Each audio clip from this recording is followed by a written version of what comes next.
When I was growing up, ice cream and dolls were a really good thing. Now it's unicorns.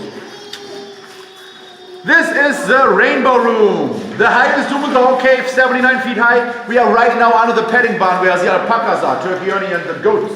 Over here we have some scratchings or carvings. Over here is an HR, maybe human resources one day, who knows? Over here is a DA, wasn't me, wasn't Daniel. Up here is one from 1876, J. Hartman, 1849, WM. So with this room here goes another very cool story. And this is actually a true story. I think you figured out that the mummy and the giant was made up, right? What? I'm sorry, Dad. So in 1919, local kids from Hamilstown were exploring this cave. They were climbing over these formations over there, over the second level. Came into this room and found over there on my right-hand side a mysterious wooden box. This box was filled with 17 coins from all over the world. They were coins from Argentina, Egypt, Russia, Morocco, Turkey, the Netherlands and Austria. There were also some gemstones inside, a vial with mercury and an alchemistic formula, how to create diamonds through lightning. The formula said, put this box with a piece of coal inside on the highest point of your village. Wait for a thunderstorm, do the mercury of the coal. Close the box, hopefully a lightning will strike in and diamonds would be created. That would be pretty awesome, huh? But this is not how science works. History is showing us when we humans don't know how something is created, something is working, sometimes we are lying and making up stories and earning a lot of money with that. Like alchemistic formulas. The kids were smart enough, never tried that. Kept the box for almost 50 years. Last of the surviving kids, his name was Russell, donated this box in 1968 to our Coronomas. And since ever, you can see this box upstairs in our kitchen. Do you have any questions to the story, this room, in general? All right, let's go further inside. What you had up here?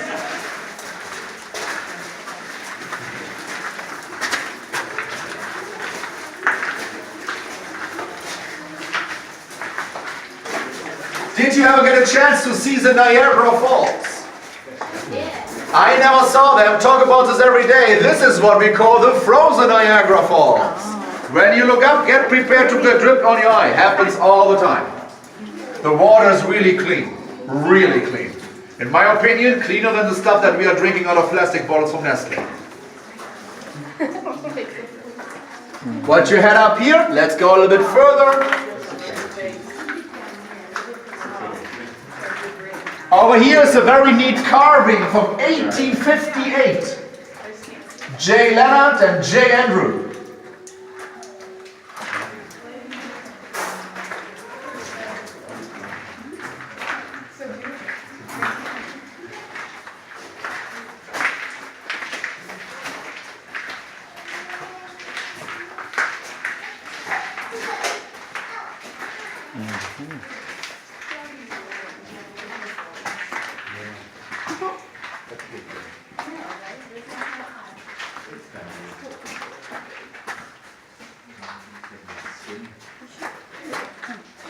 Let's wait a second till everybody catches up.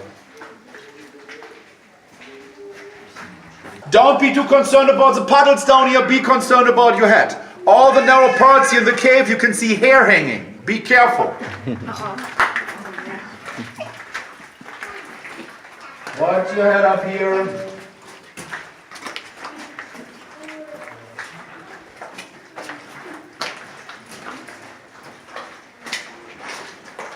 Over here we have 4 more stair steps to go, and then we will see our first body of water.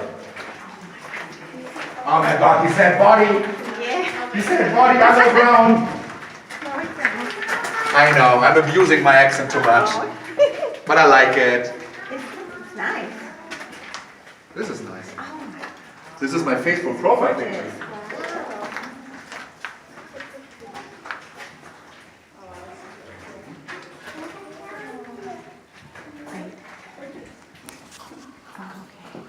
Crystal Lake because the water is crystal clear, not because of the movie Friday the 13th and Jason. Crystal Lake is about 5 feet deep in the back right now. Water temperature here in the cave is about 48, 49 degrees, warm or cold, whatever you prefer. I would say freezing cold.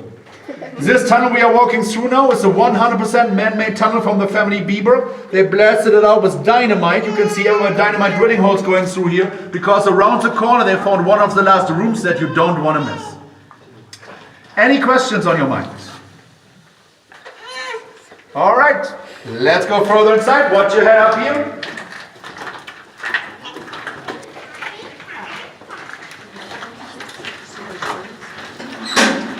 Over here is a back view on Crystal Lake. And you can see it's a little bit deeper than you think. And over here is a little stone step. Be careful. Then we entering a wooden bridge. Be careful with the belongings. Pacifiers, glasses on top of your head, heads, phones, keys.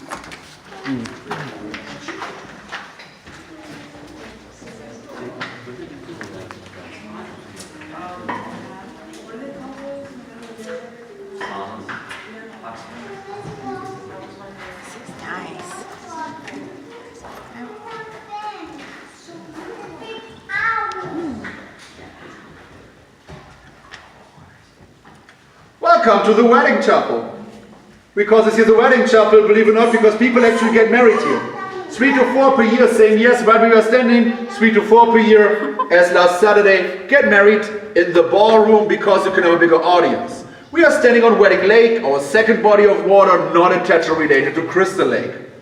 With the whole wedding theme, I want to point out some formations for you. We have right over here our lovely, delicious 16-layer wedding cake.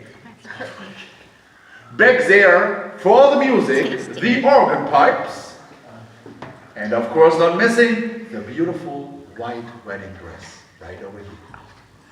With a lot of imagination. Back there is a dead end again. We can't go any further. Do you have any questions on your mind? Does anybody want to get married here? One is enough. One is enough? One is enough. I agree. Before you're making assumptions, I was not married here. Over there we see also the last body of water, Mirror Lake. It's called Mirror Lake because when you're standing right over here, looking down on the water, you can see all the formations reflecting on top of the water. Really beautiful to see. Play with your perspective a little bit. This here is, in my opinion, the best picture of the whole case. My opinion. But I changed to Crystal Lake a little bit right now. You have to mix it up. Instagram wants to get fat, right? We are standing pretty close to a stalactites right now. Can a little closer look to them? And as you can see, they're all broken off. This happened in the 1700s and 1800s. People were doing massive souvenir hunting here inside. They broke this all off. We're pretty lucky right now. We don't get our souvenirs out of the cave anymore. We get our souvenirs out of the gift shop or from Amazon. People didn't know in the 1700s and 1800s how long this takes to grow back. They were believing in alchemistic formulas, how to get diamonds. You can't blame them really. You see all the little soda straws everywhere popping out. This is a sign that Mother Nature is going back. Watch for sure, not in our lifetime. Maybe in 800 to 1,000 years this is restored. Do you have any questions on your minds? All right, then we are going to stairs down. Take your time, watch your steps. We are meeting down there in the Wilson room. Everything is Americanized. All right, so this is our last room, the Wilson room, our grand finale. This is the room where William Wilson, known as the Pennsylvania Hermit, was living for 19 years, all on his own.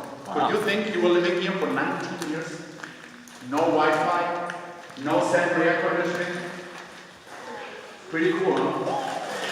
But 200 years ago, there was no Wi-Fi.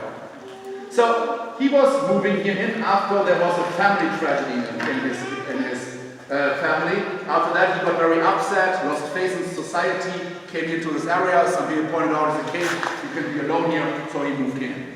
He was sleeping up there for 19 years because he was concerned about wildlife and floodings. That was a good call, definitely. And we were wondering how he got up there. He had a rope ladder attached to the stalagmite. You can still see the impression from the rope here around the stone. Here the campfires like this to heat some water, heat some food, not that much more. Everywhere in the room you can see soot on the wall. In 1821, William, he was working the whole time for a farmer, the whole 19 years. right over the creek to get some additional food, get some clothing, everything that he wasn't getting from the Swatara Creek from the forest. 1821, William didn't show up for work one day. That was unusual for him because he was a very responsible person, reliable worker. Farmer was concerned, came into the cave and found him, passed away. We think that he passed away on a lung disease like tuberculosis, because when you make longer than 30 to 40 minutes a campfire inside, this whole room will fill up with smoke. Here's no vent. And he was sleeping up there. So he was inhaling the fumes all day, and after 19 years, probably he got a cough, and in 1821 you can't recover from this cough that good, because penicillin was not discovered for 100 years, and there was no CVS around here. We know so much about him because he was writing a very detailed journal, what they found up there. In this journal he talked about all the life alone and about the family tragedy. The original journal is in Harrisburg Museum, but I think the majority of us knows how to use Google, but this is not a story for your kids. This is a really dark story from the 1800s. Executions, pregnant people are involved, it's not ending well. I learned my lesson. I don't talk about the family tragedy anymore. I had on my second week a female lacrosse team from Philadelphia here, and they charmed me a little bit and like, hey, it's not that crazy. I was growing up with Brothers Grimm's fairy tales. They all cried. So after that, I decided myself, no, I'm not talking about this anymore. Please investigate on your own a little bit. Pennsylvania Prophet William Wilson. Any questions on your mind? Nope. Then I'm sorry to say this is the end of our tour. Just a quick reminder, upstairs in the gift shop is the mystery box with all its content, very neat to see. All the coins, Morocco, 1288. There's a Roman Constantine coin inside. Right next to the mystery box is our guest book, I would you guys love to sign in. If you find some time to write something in our guest book, online on Facebook, TripAdvisor, wherever. If you liked the tour, my name is Daniel. If you didn't like the tour, please call me Peter. Thank you so much for visiting the Indian Conference. Thanks for exploring this with me, and have a wonderful rest of your day. Thank you. Sure. Here. That's my favorite. We are not going up there.